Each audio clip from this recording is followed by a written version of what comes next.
سے ایک سورہ فاتحہ کی گزارش ہے. جملہ مرحومین اور مرحومات، خصوصاً حال ہی میں جو مومنین شہید کیے گئے اور ان کے اسماء کو ابھی آپ شامل فرما لیجئے گا اسی سورہ فاتحہ کے اندر. مرحوم کرم علی بندے علی اور ان کے خاندان کے تمام مرحومین، مرحوم احمد علی لاڈک، مرحوم غلام عباس بھیم جی، مرحوم فدا حسین مولیدینہ، مرحوم یوسف علی مولیدینہ، مرحوم ڈاکٹر غلام محمد رحمانی، اور اسی طریقے سے مرحوم وزیر علی الہ دین پوناوالا، مرحومہ صغرا بائی زوجہ وزیر علی پوناوالا. بسم اللہ الرحمن الرحیم. الحمد للہ رب العالمین الرحمن الرحیم مالک یوم الدین ایاک نعبد اهدنا الصراط المستقیم صراط الذین علیہم غیر المغضوب علیہم. بسم اللہ الرحمن الرحیم. ولم یولد ولم یکن له کفوا احد. بسم اللہ الرحمن الرحیم. اللہ الصمد. ایک درود پڑھ دیں محمد و آل محمد پر.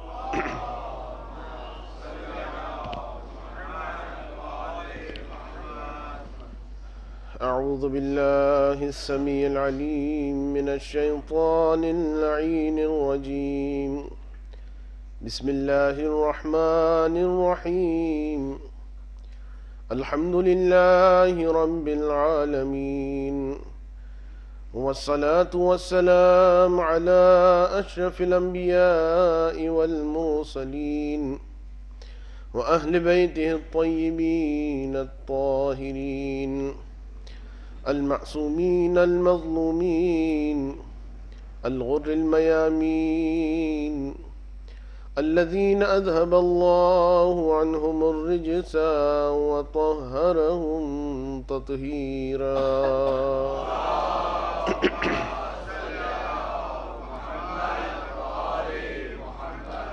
اللهم لعن أول ظالم ظلم حق محمد وآل محمد وآخر تابع له على ذلك.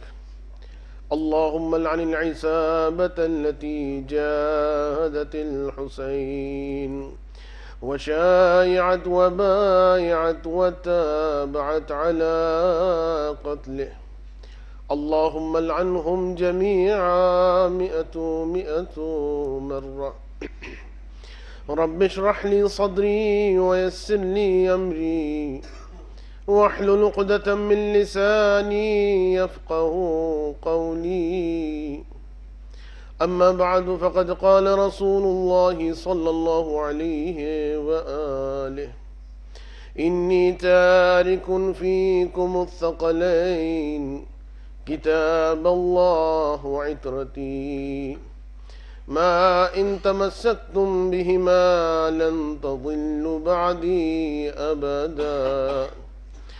اللهم كن لوليك الحجة ابن الحسن صلواتك عليه وعلى آبائه في هذه الساعة وفي كل ساعة وليا وحافظا وقاعدا وناصرا ودليلا وعينا حتى تسكنه أرضك طوعا وتمتعه فيها طويلا.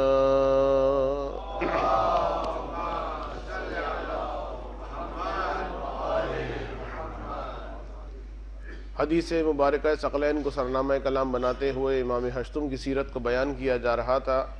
کل گفتگو اس مقام تک پہنچی تھی کہ امام کو خلافت، اور خلافت جب قبول نہ کی امام نے تو ولی عہدی، اور پھر ولی عہدی بھی امام نے جب قبول نہ کی تو پھر دھمکی آمیز رویہ. یہاں ایک بات یہ بھی بتاتا چلوں کہ وہ وجوہات بیان کی گئی تھیں کہ کیوں مامون نے امام کو خلافت اور اس کے بعد ولی عہدی کی پیشکش کی۔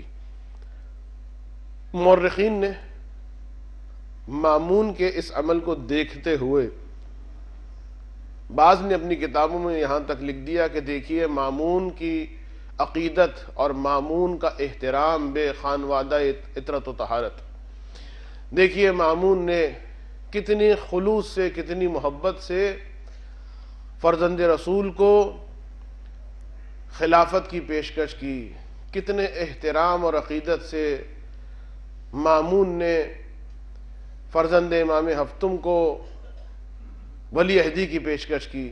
اس قسم کی باتیں پھر تاریخ میں ہمیں بہرحال یہاں اپنے ہاں تو نہیں ملتی، دوسرے دیار سے یہ باتیں سننے میں آتی ہیں کہ دیکھیے بڑے احترام سے، کیا کہنا صاحب مامون کا، کتنے احترام سے، اتنی عقیدت سے۔ صرف ایک جواب ہے اس کا کہ اگر واقعاً عقیدت و احترام سے ہوتا، آپ جب کوئی چیز کسی کو عقیدت اور احترام سے دیتے ہیں، مثلا میں یہاں پر مجلس کے بعد تھکا ہوا ہوں، پسینے بہہ رہے ہیں اور پانی میں پینا چاہتا ہوں، میں نے پانی پیا، آپ نے احترام سے دے دیا، اور اس کے بعد آپ نے مزید مجھے کہا کہ مولانا اور لے لیجئے، میں نے کہا کہ بس کافی، کہا کہ نہیں اور لیجئے، احترام سے کہہ رہے ہیں آپ، میں نے کہا کہ نہیں اب مجھے ضرورت نہیں ہے، کہا نہیں لیجئے ورنہ میں آپ کو قتل کر دوں گا، لیجئے ورنہ میں زبردستی کروں گا، پینا پڑے گا آپ کو، کون عقل مند کہے گا کہ احترام سے دیا جا رہا ہے؟ تو خود مامون کا امام سے زبردستی یہ کہنا کہ آپ کو لینا ہوگا، ولی عہدی کو قبول کرنا ہوگا، وَإِلَّا میں اس شورا کی مانند کسی کو معمور کر دوں گا کہ جو پھر قتل پر منتج ہو، تو یہ کون سا احترام ہے؟ یہ کون سا انداز ہے عقیدت کا؟ یہ کون سا احترام ہے عقیدت کا؟ کون سا احترام کا طریقہ؟ تو ایک جانب یہ غلط فہمی نہ رہے کہ کیوں آخر، کس لیے آخر، کیسے ہو گیا، تو یہ سارے مسائل کسی حد تک اشارہ کیا گیا کل کی گفتگو میں، اور پھر اس کے بعد یہ بیان کیا گیا کہ جب حالات اچھے ہوتے ہیں، ظاہری اعتبار سے جب کشمکش نہیں ہوتی، جب پریشانی نہیں ہوتی، جب فتنے ذرا ٹھنڈے پڑ جاتے ہیں، جب دشمن اپنی تلواروں کا رخ کسی اور طرف موڑ لیتے ہیں، تو انسان ذرا غافل ہو جاتا ہے، انسان ذرا اپنے آپ کو ایزی سمجھنا شروع کر دیتا ہے، اور پھر وہی بالی بات کہ ان الانسان لیطغی ان رآہ استغنی۔ تو اس موقع پر ضرورت پڑتی ہے کہ امام کے جو سفینہ نجات بھی ہیں، سفینہ ہدایت بھی ہیں، پھر وہ انداز امام اختیار فرماتے ہیں کہ جس انداز کی ایک جھلک کل میں نے آپ کی خدمت میں بیان کی کہ 2 مہینے تک زائرین امام زیارت کے لیے آئے، لیکن زیارت امام کی اجازت نہیں مل رہی، اور اسی اعتبار سے امام کا پھر یہ جملہ ہمیں ملتا، امام کے ارشادات میں سے ایک قول معصوم یہ، لا تدعو العمل الصالح، خبردار عمل صالح کو، اچھے اعمال کو ترک مت کرنا، لا تدعو العمل الصالح والاجتہاد فی العبادہ، اور خبردار ترک مت کرنا کس چیز کو؟ الاجتہاد فی العبادہ، عبادت کے اندر شوق، کوشش، سعی، جستجو، آج میری عبادت اس انداز کی ہے، اگلے سال اس سے بہتر انداز کی ہوگی، اس سے اگلے سال میری عزاداری اس سے بہتر انداز کی ہوگی، اس سے اگلے سال میرا روزہ، میری نمازیں اس سے بہتر انداز میں ہوں گی۔ تو اس کو کہا جاتا ہے الاجتہاد فی العبادہ، عبادت میں کوشش کرنا، جد و جہد کرنا۔ لا تدعو العمل الصالح والاجتہاد فی العبادہ، نہ عمل صالح کو ترک کرو اور نہ عبادت میں سعی و کوشش کو ترک کرو۔ جملہ بہت سخت ہے، لیکن اس لیے کہ امام نے فرمایا ہے تو میں امام سے تبرکن اور تیمنن لیتے ہوئے جملہ آپ کی خدمت میں پیش کر رہا ہوں۔ نہ چھوڑو ان چیزوں کو، نہ ترک کرو ان چیزوں کو، اتکالن، بھروسہ کرتے ہوئے، علی حب آل محمد، ہم آل محمد کی محبت کے بھروسے پر تم عبادتوں کو ترک مت کرنا۔ ایسا نہ ہو کہ تمہاری عبادتوں میں، تمہارے نیک اعمال میں جھول آ جائے۔ میں مفہوم بتا دوں، یعنی جب تم اتکال کر رہے ہو آل محمد پر، جب تمہارا بھروسہ آل محمد کے ساتھ ہے، جب تمہارا تمسک آل محمد کے ساتھ ہے، تو جو آل محمد کے ساتھ ہوتا ہے اس کی عبادتوں میں نکھار آتا ہے، اس کے اعمال میں کریمانہ پن آتا ہے، اس کے اعمال میں نورانیت آتی ہے، اس کی عبادتوں میں کمی نہیں آتی۔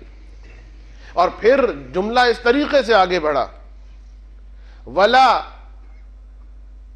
تَدْعُوهُ، اور نہ ہی اس حب آل محمد کو چھوڑو، اتکالاً علیہما، ان دو پر بھروسہ کرتے ہوئے، یعنی نہ نماز کے اتنے چیمپئن بن جاؤ، نہ عمل صالح کے اتنے چیمپئن بن جاؤ کہ تمہیں فضائل اہل بیت اچھے ہی نہ لگیں۔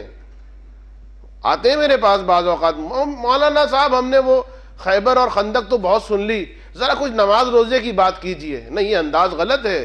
باب معرفت ہے فضائل اہل بیت۔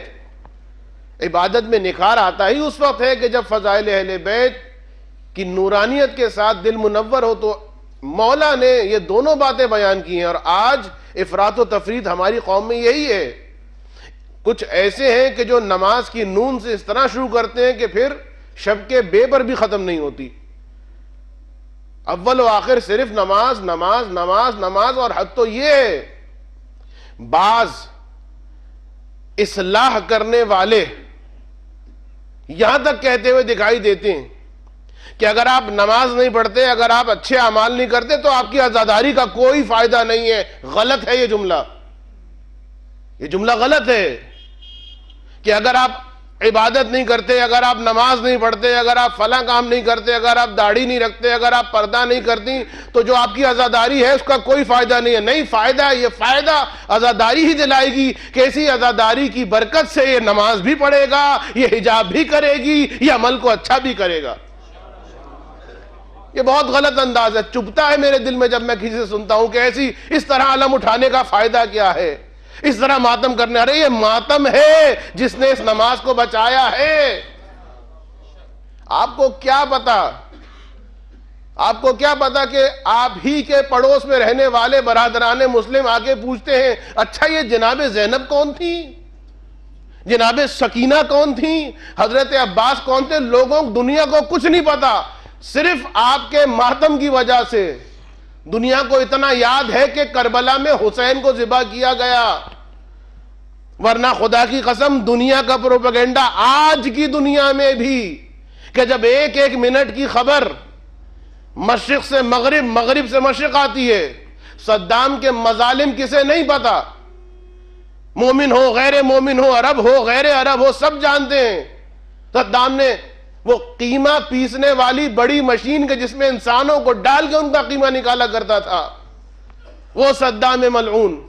اور اس کے بعد اتنے مظالم اتنے مظالم اتنے مظالم، کوئی ڈھکی چھپی بات ہے صدام کے مظالم؟ سمجھانا پڑے گا لوگوں کو کہ صدام ایک ظالم آدمی تھا، لیکن اس کے باوجود بھی آپ دیکھیے، خدا کی قسم اسی پاکستان کے ایک اخبار میں میں نے خود پڑھا کہ صاحب اشتہار لگا ہوا ہے صدام حسین کا 40واں۔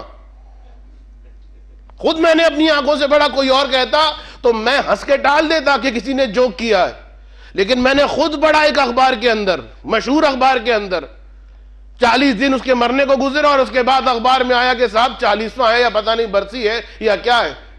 تو دنیا کی حالت تو یہ ہے۔ تو وہ کربلا جس میں اتنا بڑا ظلم ہو گیا، یہ سنت زینب و سجاد ہے کہ جو ہم سڑکوں پہ جلوس لے کے نکلتے ہیں، یہ سنت سکینہ ہے کہ ہم ماتم کرتے ہیں، بین کرتے ہیں۔ ورنہ یاد رکھیے، انہیں تو یہ بھی معلوم نہیں ہوتا کہ حسین کو کس نے شہید کیا۔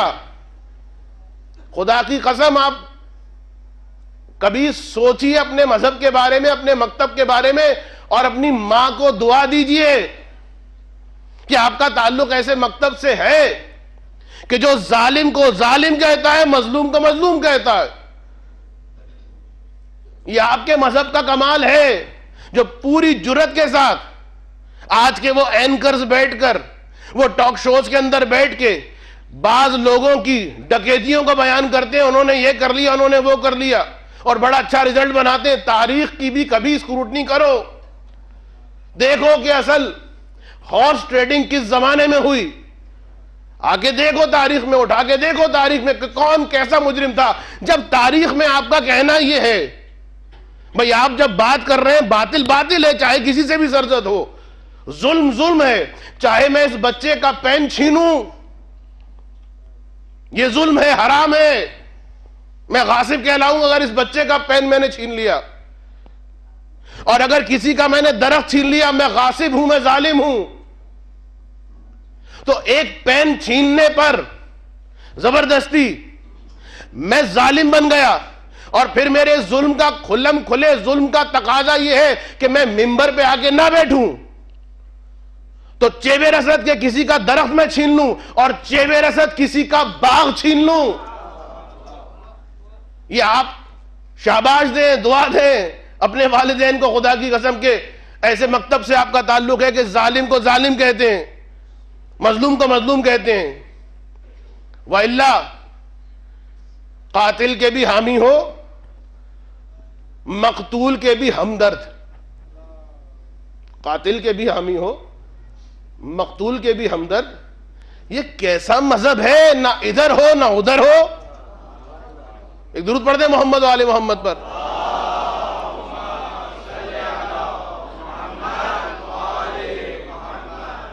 تو یہ بات کیسی جملے اس طرح کی، بھائی خدا کے لیے، اللہ کے واسطے اصلاح کرنے سے پہلے سیکھو کہ تبلیغ کا مطلب کیا ہے۔ تبلیغ شروع ہی ہوتی ہے بلغ ما انزل الیک من ربک، تبلیغ کا بلغ غدیر خم سے شروع ہو رہا ہے۔ لہذا یاد رکھیے یہ غلط انداز بعض اوقات اصلاح کرنے کا۔ ہاں پھر بعد میں بات آتی ہے، یقیناً آتی ہے، پھر افسوس ہوتا ہے۔ یہ کہہ دینا کہ عزاداری کا کوئی فائدہ نہیں، ایسی عزاداری کا کوئی فائدہ نہیں، ایسی مجلس کا کوئی فائدہ نہیں۔ مجھ سے بعض اوقات کہا جاتا ہے مولانا میسج بیان کیجئے، کوئی پیغام بھی ہونا چاہیے، کوئی نصیحت بھی ہونی چاہیے، اس لیے کہ بہرحال زمانے کا تقاضا ہے۔ اب لوگوں کی معرفت اتنی زیادہ تو نہیں ہے واقعات پڑھ دیے جائیں اور سمجھ جائیں، نہیں، بعض چیزیں پن پوائنٹ کرنا پڑتی ہیں، بعض محرمات کو بیان کرنا پڑتا ہے۔ وَإِلَّا اگر یہ مسائل نہ ہوں تو یاد رکھیے یہ بھی ایک غلط فکر ہے کہ فقط اور فقط بس فضائل پڑھ دیے گئے۔ ارے فقط اور فقط فضائل پڑھ دیے گئے، اور ہے کیا دنیا میں؟ یہ دنیا چلین فضائل پر رہی ہے۔ یہ جو بعض افراد اور تفرید ہمیں دکھائی دیتی ہے، ایک وہ طبقہ ہے جنہوں نے اپنی آپ کو بخشی روحیں سمجھ لیا، ایک وہ طبقہ ہے کہ جنہوں نے یہ سوچ لیا ہے کہ بس کچھ کرنا ہی نہیں ہے، صرف ماتم کریں گے، صرف نعرے لگائیں گے، اور اس کے بعد حرام کر رہے ہیں، گناہ کر رہے ہیں، بری فلمیں دیکھ رہے ہیں، گانے سن رہے ہیں، اس کا حق مار لیا، اس کا حق مار لیا، منہ پہ گالیاں ہیں، غلیظ ترین گالیاں منہ پر، کس کے؟ ماتمی کے۔ میں صرف ایک سوال کرتا ہوں، گھر میں امام بارگاہ سجاتے ہیں یا نہیں سجاتے آپ؟ جو لوگ اپنے گھر میں امام بارگاہ سجاتے ہیں، خوجہ کمیونٹی تو میں نے دیکھا ہے کہ وہ تقریباً ہر پورے سال ہی ایک چھوٹا سا امام بارگاہ جو سجا رہتا، باعث برکت ہے گھر کے لیے۔ اور جو ہمارے سادات ہیں ان کا طریقہ یہ ہے کہ 2 مہینے 7 دن یا 8 دن تقریباً وہ گھر کے اندر عزا خانہ سجایا جاتا ہے۔ ہوتا ہے کہ نہیں ہوتا؟ علم سجائے جاتے ہیں، پھول بکھرائے جاتے ہیں، معطر کیا جاتا ہے، اگربتی سلگائی جاتی ہے۔ کیا آپ اس امام بارگاہ کو نجس کر سکتے ہیں؟ بتائیے، نہیں کریں گے۔ کیوں نہیں کریں گے؟ سیدھی سی بات ہے، اس لیے کہ وہ علم رکھے ہوئے ہیں کہ جو منسوب ہے اہل بیت سے، یہ علم عباس کا ہے، یہ علم جناب علی اکبر کا ہے، یہ علم جناب اون و محمد کے نام پر ہے، یہ علم، اور اس طریقے سے۔ تو آپ کبھی بھی اس کو نجس نہیں کریں گے، اس لیے کہ آپ کو پتا ہے کہ یہ بابرکت جگہ ہے، یہ نام ہے اہل بیت سے منسوب ہے، یہ جگہ امام بارگاہ، اس کو میں نجس نہیں کر سکتا۔ ایک 24/7 امام بارگاہ آپ کے پاس ہر وقت رہتی ہے، موبائل سے بھی زیادہ قریب۔ ایک تو موبائل ہوتا ہے کہ ہر وقت رہتا ہے، نہیں، ایک ایسی امام بارگاہ خدا نے دی ہے مومن کو جو ہر وقت اس کے ساتھ رہتی ہے۔ بھئی یہ گھر کا جو علاقہ ہے، جو تھوڑا سا کارنر ہے، اس سے پہلے میں ایک معمولی چیز تھا نا، اس میں آپ نے علم سجا دیے، متبرک ہو گئے، آپ اس کو نجس نہیں کریں گے، اس کو پلید نہیں کریں گے، اس لیے کہ علم آ گئے اہل بیت علیہ السلام کے۔ لیکن وَإِلَّا وہ تو پہلے ایک معمولی جگہ تھی نا گھر کی، علم لگنے کے بعد پاک ہو گئی، علم لگنے کے بعد بابرکت ہو گئی، متبرک ہو گئی، اب اس کو نجس نہیں کریں گے۔ ایک امام بارگاہ آپ کے گھر میں ہوتی ہے، ایک امام بارگاہ ہر ماتمی، ہر عزادار، ہر مومن کے ساتھ ہوتی ہے 24x7، ہفتے کے 7 دنوں اور 24 گھنٹے، اور وہ ہے کیا اپنے منہ سے آپ نے علی کا نام نہیں لیا؟ کیا اپنے منہ سے آپ نے محبت سے فاطمہ کا نام نہیں لیا، اللہ کا نام نہیں لیا، حسن و حسین کا نام نہیں لیا، سکینہ پر گریہ نہیں کیا، بکا نہیں کیا، یا حسین نہیں کہا؟ تو یہاں پر اور بھی بہت سارے الفاظ نکلتے ہیں، لیکن جب اس منہ سے اہل بیت کے طاہر الفاظ نکلنا ہے تو خدا را گالیوں کے ذریعے سے اپنے منہ کو نجس نہ کیجئے۔ جس طرح امام بارگاہ کو آپ نجس نہیں کرتے ہیں، اپنے منہ کو بھی گالیوں کے ذریعے سے۔ یہ کیا طریقہ ہے کہ علی کا نام لینے والا بےہودہ گالیاں کھڑے ہو کر دے رہا؟ تو یہ افراط تفریط ہے۔ ایک جانب نماز، ایسی نماز آئی کہ عزاداری کی ضرورت نہیں ہے، ایک مرتبہ عزاداری ایسی آئی کہ عزاداری نماز کی ضرورت نہیں ہے، اور پھر مختلف باتیں کہ جو میرا موضوع نہیں ہے، موقع آ گیا تو میں نے بیان کر دیا، امام کی حدیث سامنے آ گئی، نہ اس کو چھوڑنا ہے نہ اس کو چھوڑنا ہے، نہ اس کو اس کے بھروسے پر چھوڑو نہ اس کو اس کے بھروسے پر چھوڑو۔ اور ایک عالم نے بڑی اچھی بات کی ہے کہ دیکھو خداوند عالم اور اہل بیت کا ایک ایگریمنٹ اس انداز کا ہے کہ جب تم خدا کے پاس جاؤ تو خدا کہتا ہے کہ تم اہل بیت کے ذریعے سے آؤ، ان کا بن کے آؤ گے تو سنوں گا، اور اہل بیت کے پاس جاؤ تو اہل بیت کہتے ہیں پہلے خدا کے بن کے آؤ، خدا کے بن کے آؤ گے تو یہاں سے گئے اہل بیت کے پاس تو خدا کے پاس، اور خدا کے پاس گئے تو پہلے اہل بیت کے بعد ایک درود پڑھ دیں محمد و آل محمد پر۔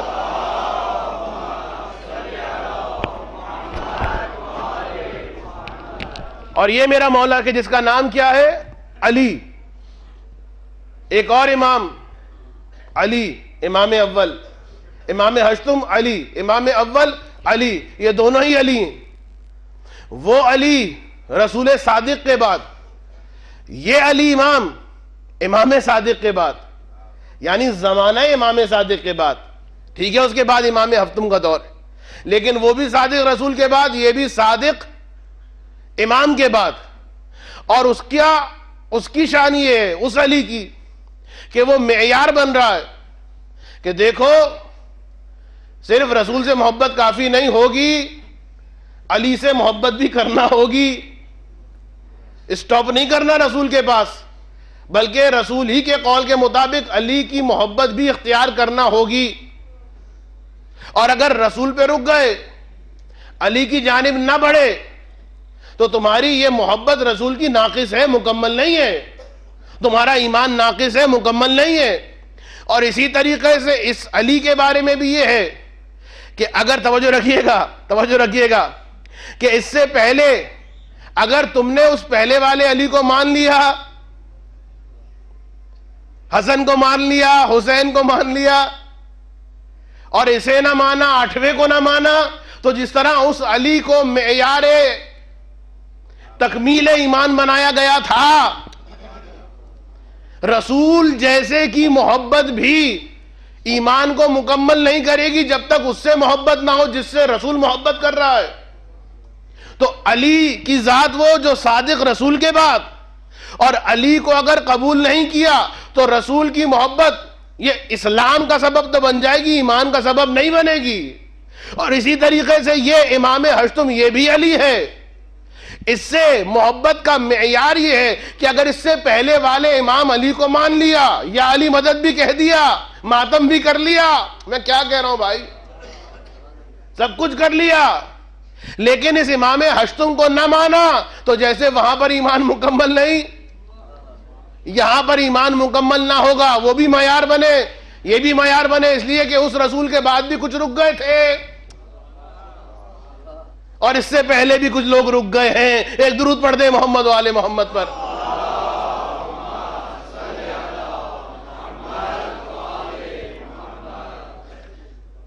حسن ابن وشا یا علی ابن حسن ابن وشا یا علی ابن حسن وشا، یہ 3 اختلافات کے ساتھ میں نے بتا دیا۔ اب ایزی نام، علی ابن حسن وشا، امام کا صحابی، پہلے واقفیہ مذہب سے اس کا تعلق تھا، اور پھر اس کے بعد امام کی امامت کو اس نے قبول کیا۔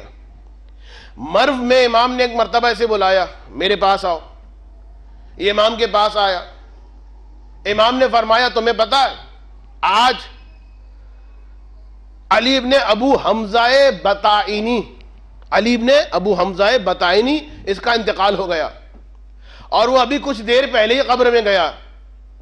اور جس وقت وہ قبر میں گیا تو اس سے پوچھا منکر نکیر نے، من ربک، تیرا رب کون ہے؟ جواب دے دیا اللہ. پوچھا تیرا رسول کون ہے؟ جواب دے دیا. پوچھا رسول کے بعد تیرا امام کون ہے؟ کہا علی ابن ابی طالب. پھر پوچھا ان کے بعد؟ کہا امام حسن. ان کے بعد امام حسین، یہاں تک کہ میرے بابا امام ہفتم تک آ گئی بات. اور اس کے بعد جب فرشتوں نے پوچھا اچھا موسی کاظم کے بعد تیرا امام کون ہے؟ اب یہ علی ابن ابو حمزہ بطائنی واقفیہ ہے. یہ واقفیہ کون ہے؟ یہ 7ویں اور 6ٹھے امام سے روایات کو نقل کرنے والا، 7ویں امام کا وکیل ہے، خمس کا. مجھے باتیں کرنی ہیں کچھ. خمس کا وکیل. جس وقت 7ویں امام کی شہادت ہوئی تو علی ابن ابو حمزہ بطائنی اور اس کے بعض ہمنوا، ان کے پاس خمس کے 30,000 سونے کے دینار تھے. انہوں نے چونکہ اب 8ویں امام کی امامت ہے تو یہ خمس امانتاً اس امام کو دینا ہوگا. اب کیا کیا جائے؟ پیسے کی چمک، محبت، دل میں ایک مرتبہ شیطان وسوسہ، کہا کہ 8ویں امام کی امامت ہی سے انکار کر دو. پیسہ یہ چیز ہے بھائی، 8ویں امام کی امامت ہی سے انکار کر دو. اور باقاعدہ یہ اعلان کر دیا کہ وہ جو 12ویں امام ہیں وہ ہیں کہ جو 7ویں امام تھے. 7ویں امام کی شہادت نہیں ہوئی ہے بلکہ 7ویں امام آسمانوں کی طرف چلے گئے ہیں اور یہی ظہور کریں گے. اور 8ویں امام کی باقاعدہ امامت کے بارے میں توقف کر دیا کہ یہاں پر آ کر امامت رک چکی. اب جو کچھ بھی اس کا جواب ہو مجھے اس کو جواب نہیں دینا، نہ اس کی تاریخ میں جانا ہے، فقط میں نے اشارہ کر دیا. تو یہ وہ لوگ تھے جنہوں نے مال دنیا کی محبت میں آ کر امامت کو توقف میں ڈال دیا، امامت سے رک گئے، امامت سے پھر گئے. ہاں اس سے پہلے کے اماموں کو مانتے ہیں، 7ویں امام کو مانتے ہیں، 6ٹھے امام کو مانتے ہیں، 5ویں امام کو مانتے ہیں. تو اس موقع پر اب امام فرما رہے ہیں، جب اس سے پوچھا گیا میرے بابا کے بعد تمہارا امام کون ہے تو اس کی زبان لڑکھڑانے لگی. یہ جواب نہ دے پایا، یہ گھبرا گیا. اور اس کے بعد پھر انہوں نے پوچھا کہ کچھ بتایا نہیں تھا کیا 7ویں امام نے کہ کس کے پاس جانا ہے، کس کی امامت کو دیکھنا ہے؟ جانتا تھا، لیکن اس کے باوجود چونکہ امامت کا میری انکار کیا تھا، زبان لڑکھڑانے لگی، جواب نہ دے پایا. جب یہ حالت ہوئی تو ایک مرتبہ فرشتے نے آگ کا بنا ہوا گرز اٹھایا، اس کے سر پہ مارا، اور وہ آگ تا قیام قیامت اس کی قبر میں جلتی رہے گی. سمجھ میں آئی بات آپ کو؟ 8ویں امام کی امامت اتنی اہم ہے، احترام سب کا ہے، لیکن یاد رکھے انسان کہ جیسے وہاں پہ اسٹاپ کر دینا مشکل، ویسے یہاں پر اسٹاپ کر دینا مشکل. تو حسن، علی ابن حسن وشا کو امام نے اس طریقے سے بیان کیا. اور علی ابن حسن وشا کہتا ہے میں نے تاریخ کو نوٹ کیا کہ آج امام نے فرمایا ہے کہ ابھی علی ابن ابو حمزہ بطائنی کا انتقال ہوا اور یہ ہوا. وہ کہتا ہے اس کے بعد میں کوفے میں گیا. علی ابن ابو حمزہ بطائنی کوفے کا رہنے والا، علی ابن حسن وشا بھی کوفے کا رہنے والا. وہ کہتا ہے میں کوفے میں پہنچا، کوفے والوں نے مجھے خبر دی کہ علی ابو حمزہ بطائنی کا انتقال ہو گیا. میں نے پوچھا کس تاریخ میں انتقال ہوا، کس وقت انتقال ہوا؟ جو تاریخ انہوں نے بتائی تھی، جو وقت انہوں نے بتایا تھا، وہی تاریخ تھی، وہی وقت تھا جس وقت امام مجھ سے گفتگو فرما رہے تھے. ایک درود پڑھ دیں محمد و آل محمد پر.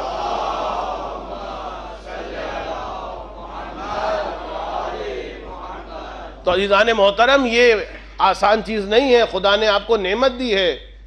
مذہب 12 امام، مذہب 12 امامیہ، اثنا عشری، یہ خدا کی نعمت ہے جو خدا نے آپ کو دی ہے. اور خدا کی قسم ہماری ذمہ داری بنتی ہے کہ ہم اس ایمان کی خود بھی حفاظت کریں اور اپنی نسلوں تک بھی اس ایمان کو منتقل کریں. ایک درود پڑھ دیں محمد و آل محمد پر.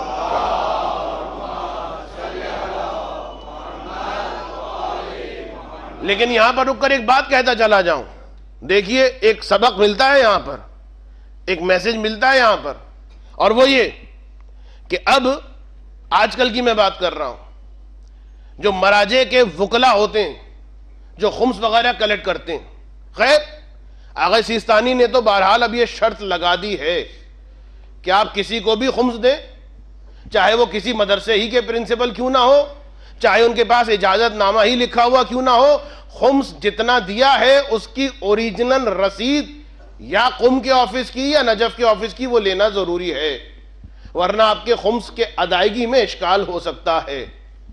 لیکن بہرحال ایک شکایت لوگوں کی، دیکھیے انسانوں میں ہی اچھے بھی ہوتے ہیں برے بھی ہوتے ہیں، بعض شکایتیں لوگوں کی بعض وکلا کے اعتبار سے، خیر ایک دو کیسز ایسے دکھائی بھی دیے گئے، لیکن ان ایک دو کیسز کو لے کر ایک مرتبہ پورے وکلائے مراجع کی توہین اور تذلیل، یہ تو خود کھا جاتے ہیں، یہ تو خود لے لیتے ہیں، یہ تو تقسیم نہیں کرتے، یہ فلاں یہ فلاں یہ فلاں، اور پھر اس کے بعد جو ہوا سو ہوا۔ بہت سارے لوگوں نے خمس دینا ختم کر دیا، بعض لوگوں نے کہہ دیا کہ بھائی ہم تو اس طرح خمس نہیں دیتے۔ یاد رکھیے یہ جو واقعہ میں نے آپ کو بھی بیان کیا، یہ واقعہ ایک نصیحت ہے، ایک درس ہے، ایک میسج ہے۔ اگر کبھی بھی ہمیں کوئی ایسا کیس دکھائی دے آج کل آگے جا کر کہ کسی بھی مرجع کے کسی بھی وکیل نے کوئی گھپلا کیا، خدا نہ خواستہ کوئی دھوکہ دیا ہے، کوئی بلنڈر کیا، تو اس کا مطلب یہ ہے کہ ہم خمس دینا چھوڑ دیں، اس کا مطلب یہ ہے کہ ہم خمس کے سسٹم کو بالکل تباہ و برباد کر دیں، اس کا مطلب یہ ہے کہ ہم کہیں کہ اب یہ خمس کا جو سسٹم ہے یہ محفوظ نہیں رہا، اس میں مال ضائع ہو جاتا ہے، اس سے اچھا ہے کہ نہ ہی دو۔ کیا یہ ہونا چاہیے؟ یاد رکھیے اتنا بڑا بلف اور اتنا بڑا دھوکہ خمس کے معاملے میں 8ویں امام کے زمانے میں ہوا، اور اتنا بڑا دھوکہ ہوا کہ صرف خمس کا مال ہی نہیں لوٹا گیا بلکہ ایک فرقہ ایجاد کر دیا گیا۔ یہی تو شکایت کی تھی مولا نے، 8ویں امام نے علی بن ابو حمزہ بطائنی سے جب ملا تھا، امام نے فرمایا تھا کہ اگر تجھے دنیا کے مال ہی کی ضرورت تھی تو مجھ سے آ کے لے لیتا، ہمارے شیعوں کو کیوں گمراہ کیا، نیا فرقہ کیوں ایجاد کر لیا؟ نیا فرقہ، نئی فکر، اہل بیت سے ہٹ کر کوئی نئی بات، نئی بدعت، یہ وہ چیز ہے کہ جس کے بارے میں روایات میں ملتا ہے کہ وہ شخص کہ جو ایسا کوئی نیا فرقہ بنائے گا، علامہ مجلسی علیہ الرحمہ نے اپنی کتاب میں لکھا ہے، وہ واقعات بھی لکھے ہیں، میرے پاس وقت نہیں، کہ جب تک یہ آدمی اگر توبہ بھی کر لے، ایک نیا فرقہ بنائے، ایک نئی سوچ بنائی، کسی بھی وجہ سے، جہالت کی وجہ سے، محبت پیسے کی اس کی وجہ سے، کسی کے کہنے کی وجہ سے، کسی کا ایجنٹ بن کے، بہت کچھ ہو رہا ہے دنیا میں، ایک نیا فرقہ بنا دیا، کچھ عرصے کے بعد واقعاً شرمندہ ہو گیا، توبہ کر لی، تو روایت کا جملہ یہ ہے کہ اس وقت تک اس کی توبہ قبول نہیں ہوگی جب تک ان تمام لوگوں کو راہ حق پر نہ لے کر آئے جو اس کی وجہ سے گمراہ ہوئے ہیں۔ آسان بات نہیں ہے، مذاق نہیں ہے دور لے جانا اہل بیت سے۔ تو ایک مرتبہ سب سے بڑا گھپلا جو ہوا ہے تاریخ خمس میں، وہ 8ویں امام کے زمانے میں ہوا، لیکن ایمان سے بتائیے کیا امام نے یہ فرما دیا کہ اتنا بڑا فراڈ ہو گیا ہے لہذا میں خمس دینا چھوڑ دو، اتنا بڑا فراڈ ہو گیا ہے اب میرے وکلا آسمان کے فرشتے بنیں گے، زمین کے انسان نہیں بنیں گے؟ ایسا کچھ ہوا ہے؟ سسٹم امام نے باقی رکھا ہے، سسٹم کو نہیں توڑا ہے، سسٹم اسی طریقے سے چلتا رہا ہے، جبکہ امام جان رہے ہیں کہ آگے چل کر بھی بہت سارے فلاز ہوں گے، بہت سارے مسائل اٹھیں گے، لیکن سسٹم کو باقی رکھا۔ آج کل جو بعض اوقات پروپیگنڈا کیا جاتا ہے، تو یاد رکھیے اس تاریخ امام رضا سے ہمیشہ سبق اٹھائیے کہ ہمارا کام یہ ہے کہ اگر امام نے اپنے نمائندے کو مقرر کر دیا ہے تو ہمارا کام اسے دے دینا ہے، اب چاہے اس کی نیت جو بھی ہو۔ جس دن امام نے کہہ دیا یہ میرا نمائندہ نہیں ہے، اس کے بعد سے وہ ہمارے لیے غیر معتبر ہو جائے گا۔ یہی وہ طریقہ ہے اہل بیت علیہ السلام کا جسے ان تمام مراجع نے فالو کیا ہے۔ لہٰذا اب اگر کوئی مرجع کسی کو اپنا وکیل بناتا ہے اور آپ کو خبریں ملتی ہیں کہ صاحب یہ ہو رہا ہے وہ ہو رہا ہے، آپ صرف مرجع سے پوچھئے کہ اے مجتہد اعظم یہ بتائیے کیا ابھی بھی یہ صاحب آپ کے وکیل ہیں یا نہیں ہیں؟ اگر وہ کہتے ہیں وکیل ہیں تو آپ کا خمس بھی ادا ہوگا، آپ کی عبادتوں میں بھی کوئی فرق نہیں پڑے گا۔ ایک درود پڑھ دیں محمد و آل محمد پر۔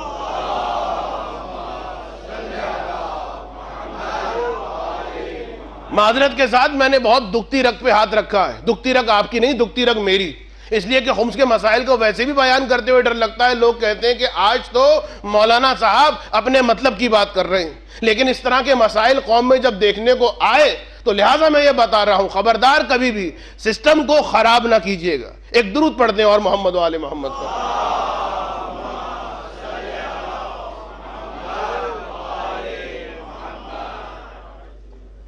اور ہمیشہ متمسک رہیں آل محمد کے ساتھ، آل محمد کے ساتھ متمسک رہنے ہی میں بھلائی۔ اور اس انداز میں کہ آیت اللہ دشتی ایک عظیم عالم، ان کا زمانہ وہ زمانہ کہ جس زمانے میں ایران میں نیا انقلاب نہیں، ایران میں نئے اثرات آ رہے تھے کمیونزم کے۔ آپ کو پتا ہے نا کہ اس انقلاب سے پہلے کی جو ایران کی تاریخ، تو ایک جانب برٹشرز ہیں، ایک جانب رشینز ہیں، ایک جانب امریکنز ہیں، سب تگ و دو کر رہے ہیں کہ کسی طریقے سے ایران پر قبضہ کر لیں۔ اور کسی بھی ملک پر قبضہ کرنے کا طریقہ یہ ہوتا ہے کہ اس ملک کی زبان کو چھینا جاتا ہے، اس ملک کے کلچر کو چھینا جاتا ہے، اس ملک کی یوتھ کو باغی بنایا جاتا ہے، اور بہت ساری باتیں۔ یہ جو اپرائزنگز آپ کو ابھی دکھائی دی گئی ہیں کچھ، یہ ساری اپرائزنگز ضروری نہیں ہے کہ بڑی اچھی ہوں، پیچھے کون بیٹھے تھے، کون ڈور ہلا رہے تھے، وہ ایک الگ بات۔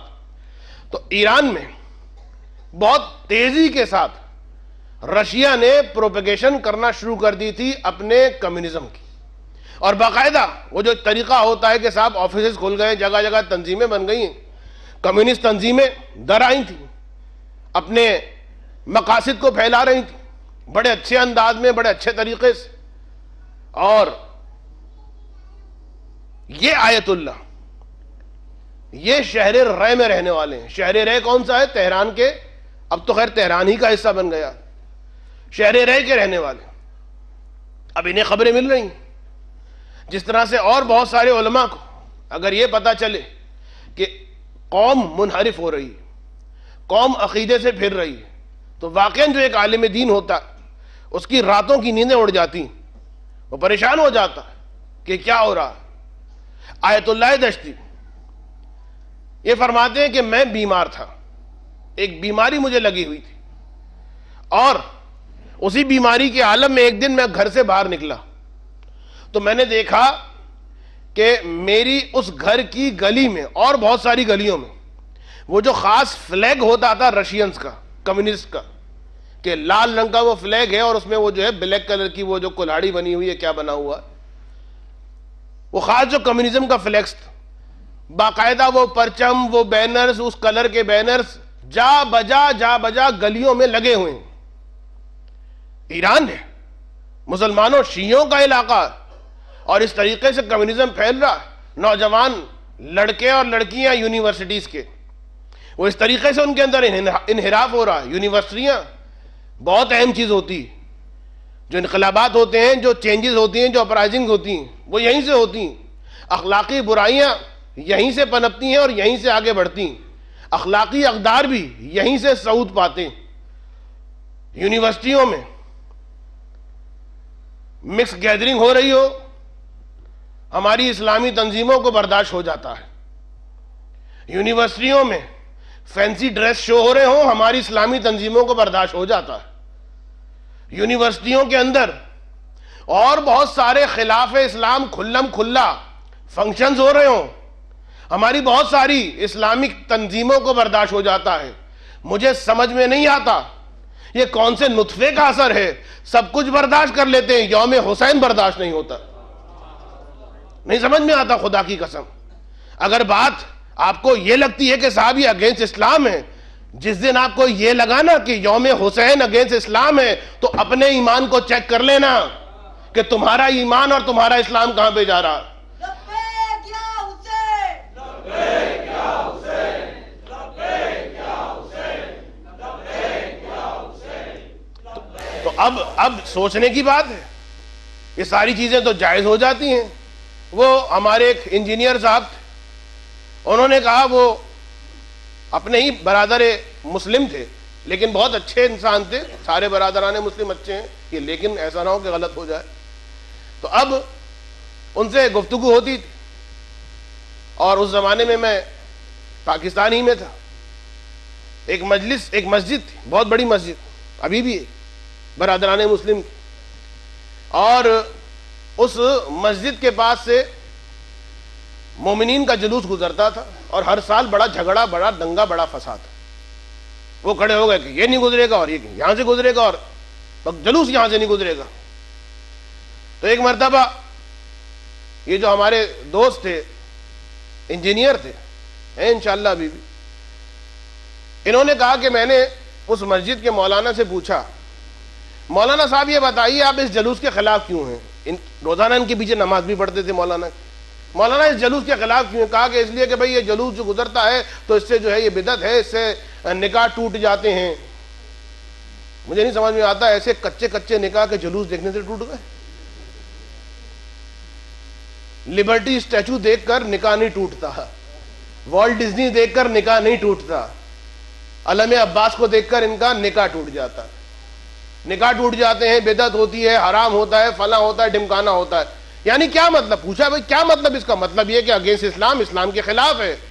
کہ اچھا مولانا, نیچے ہی ایک بیوٹیشن کی آپ کی مسجد ہی کی دکان کرائے پر دی ہوئی ہے, اور وہاں پر جو ہے وہ ایک بیوٹیشن کا جو ہے وہ دکان ہے, اور وہاں پر جو ہے وہ حجام صاحب ہیں, اور وہ روزانہ جو ہے کئیوں کی شیو کرتے ہیں, داڑھی مونڈتے ہیں. یہ اگینسٹ اسلام ہے یا ود ان اسلام ہے؟ جب خلاف اسلام کی بات ہوگی, آپ ہی کی مسجد کے نیچے دکان جو کرائے پہ دی ہے, حجام صاحب کی دکان ہے, کتنے ہی لوگوں کی ماشاءاللہ داڑیاں صاف کرتے ہیں. وہ یہ جائز ہے یا جائز نہیں ہے؟ کہا جائز تو نہیں ہے. تو کہا جب وہ جائز نہیں ہے اس کو روک دیا, یہ جائز نہیں ہے تو اس کو بند کر دیں. اب انہوں نے جواب نہیں دیا, ہم جواب دے دیتے ہیں. اگر اس کو نہ روکا تو لیڈر ہی نہیں رہے گی, اور اس کو روک دیا تو چندہ کیسے ملے گا؟ ایک درود پڑھتے ہیں محمد و آل محمد پر.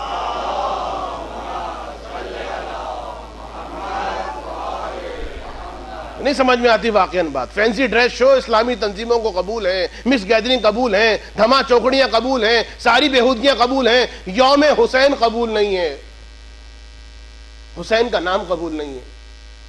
تو ایک مرتبہ یہ کہتے ہیں کہ میں نے دیکھا نوجوان بگڑ رہے ہیں, نوجوان منحرف ہو رہے ہیں. یونیورسٹی کے, یہیں سے بات آئی تھی نا, میں کہاں سے کہاں نکل جاتا ہوں. یونیورسٹی کے نوجوان لڑکے اور لڑکیاں جوک در جوک جو ہے وہ سبت نام کر رہے ہیں, اور ان کے جو ہے کمیونسٹ بن رہے ہیں. اور کہتے ہیں میں بہت پریشان ہوا. حرم ہے یہاں پر, یہ ایران ہے, مذاق تو نہیں ہے, مشہد ہے, معصومہ قوم, علماء, اور ایک مرتبہ ہماری نگاہوں کے سامنے ہمارے بچوں کو منحرف کر دیا جائے. بہت بری حالت ہو گئی. انہوں نے اپنے بیٹے سے کہا بیٹا بس میرے دل کو قرار نہیں آ رہا, مجھے مشہد لے کر چل. اور ایک مرتبہ کہتے ہیں میں اپنے بیٹے کے ساتھ مشہد کی جانب گیا. راستے میں کچھ دیر کے لیے جو بس وغیرہ تھی وہ رکی. یہ کہتے ہیں کہ میں نیچے اتر گیا, میری طبیعت بہت خراب ہو رہی تھی, وہ بیماری بہت زیادہ بڑھ گئی تھی, بہت طبیعت خراب ہو گئی. کہتے ہیں ایک مرتبہ میں اترا, اور ایک کوئی جگہ تھی جہاں پر میں آرام سے بیٹھ گیا. اور پھر اس کے بعد جب صحت طبیعت کچھ ٹھیک ہوئی, اب جو میں اٹھا تو میں نے عجیب منظر دیکھا. میں نے دیکھا میرے سامنے جا بجا خیمے لگے ہوئے ہیں. اب یہ عالم مکاشفہ ہے. وہ کہتے ہیں میں نے دیکھا جا بجا خیمے لگے ہوئے ہیں. ایک سب سے بڑا خیمہ ہے, میں خلاصہ کر رہا ہوں, وقت ختم ہو رہا ہے. سب سے بڑا خیمہ لگا ہوا, میں اس کے اندر گیا. جا کر میں نے دیکھا, اب وہ جو جاہو حشم انہوں نے بیان کیا, رسول خدا بے نفس نفیس تشریف فرما.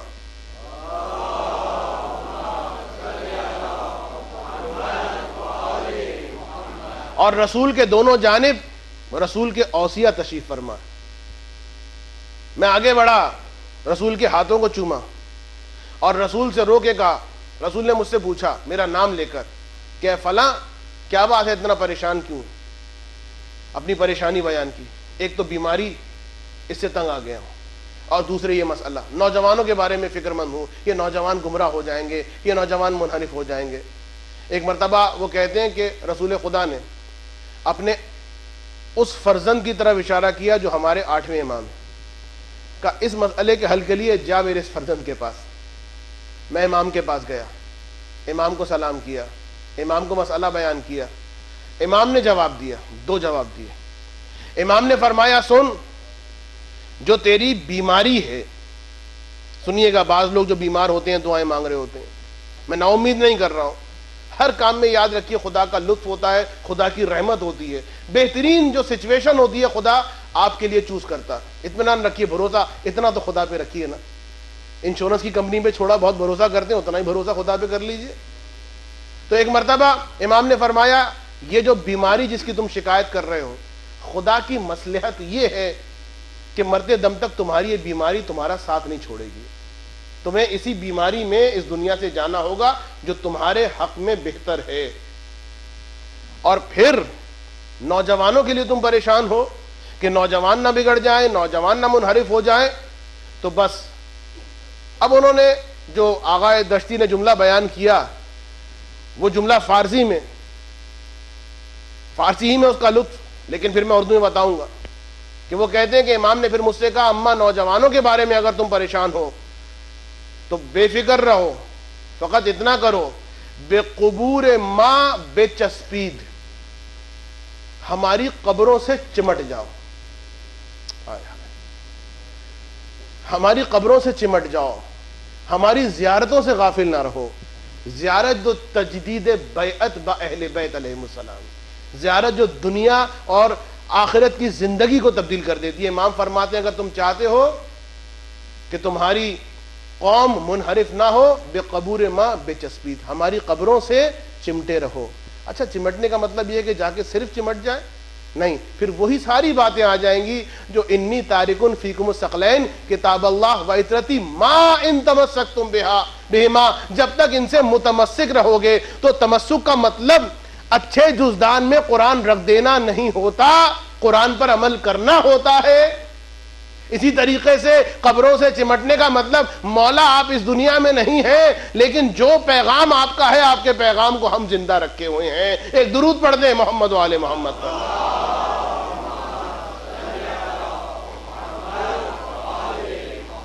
یہ پریشانیاں، یہ مصیبتیں، یہ مصائب، خبردار راہ حق سے آپ کو ایک لمحے کے لیے دور نہ کریں، ایک لمحے کے لیے آپ کو اتنا زیادہ پریشان نہ کر دیں، اس لیے کہ ہم اور آپ کیا مصیبتیں اٹھائیں گے. وہ 6 برس کی بچی سکینہ، وہ بی بی زینب کیسی کیسی مصیبتیں اٹھا کر آ رہی ہیں، کتنی زیادہ تھکی ہوئی ہیں، سر پر چادر نہیں ہے، مصیبتیں دیکھ کر آ رہی. کون سی مصیبت، کس مصیبت کو کہوں کہ وہ مصیبت نہیں دیکھی؟ ذرا مجھے بتائیے. زینب نے سب مصیبتیں دیکھی، اور اس مصیبت کے عالم میں بھی جب دربار ابن زیاد میں جناب زینب آ کے کھڑی ہوتی ہیں، اور ابن زیاد جب زینب کی اس حالت کو دیکھتا، ظالم ہے نا، ظاہری اعتبار سے فتح ہوئی ہے. ظالم کا ایک طریقہ ہوتا ہے مظلوم کو اور زیادہ اذیت دو، مظلوم روئے، ایک تسکین ملتی ہے ظالم کو. اب یہ اسیر ہیں، ان کے ہاتھوں میں رسیاں بندھی ہوئی ہیں، حسین مارے جا چکے ہیں، عباس بازو کٹا چکے ہیں. ایک مرتبہ ابن زیاد یہ جملہ کہتا ہے، زہر میں بجھا ہوا جملہ،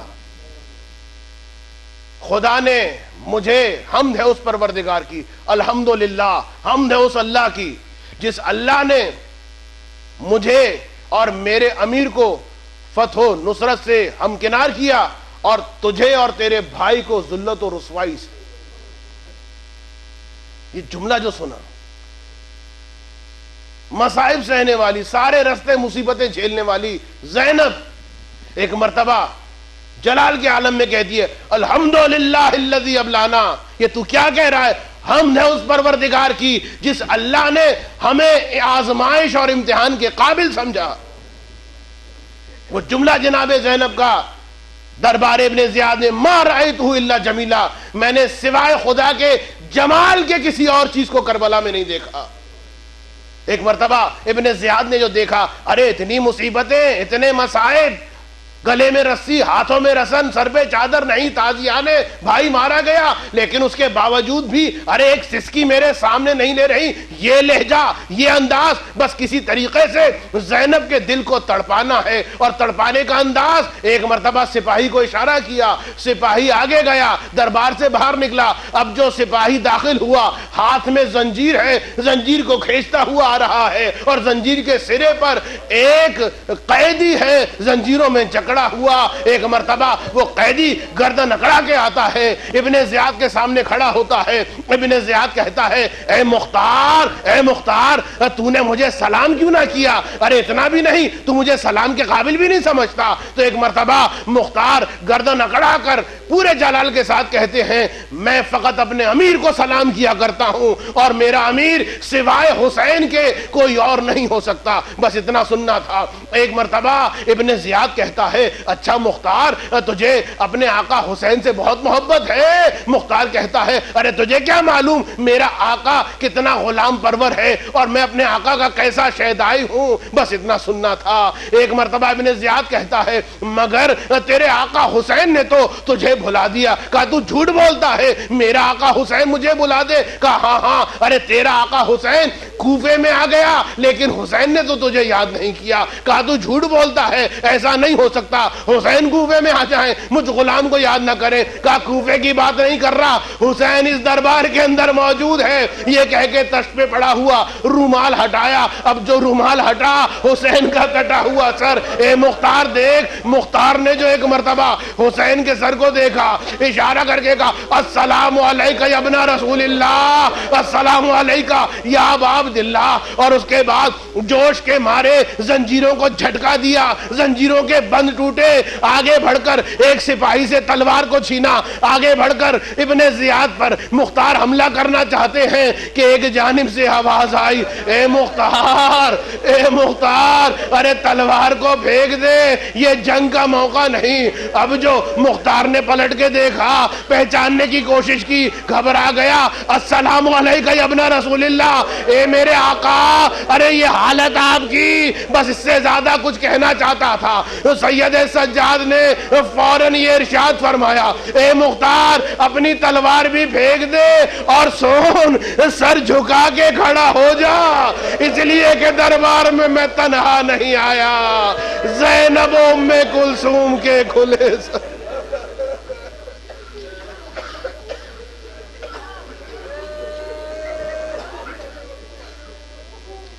الا ولعنت اللہ علی قوم الظالمین وسيعلم الذين ظلموا أيّا منقلب ينقلبون یا رب الحسین بحق الحسین ارزقنا معرفة الحسین وزیارة الحسین وشفاعة الحسین واشف صدر الحسین بظہور الحجة القائم علیہم السلام ربنا تقبل منا انك انت السمیع العلیم۔ خداوندہ بحق فاطمہ و ابیہا و بعلہا و بنیہا و سر المستودع فیہا، پروردگارہ یہ پرآشوب دور ہے، پروردگارہ یہ نیا سال شروع ہو رہا ہے، پروردگارہ تجھے واسطہ ہر زمانے کے آئمہ کا اور خصوصاً امام زمانہ کا واسطہ، اس آنے والے سال کو عزاداروں کے لیے، عزاداریوں کے لیے، مومنین کے لیے، شیعوں کے لیے، خصوصاً دنیا کے وہ مومن جو اس وقت ظلم کا شکار ہیں، چاہے بحرین کے ہوں، چاہے عراق کے ہوں، چاہے افغانستان کے ہوں، چاہے پاکستان کے ہوں،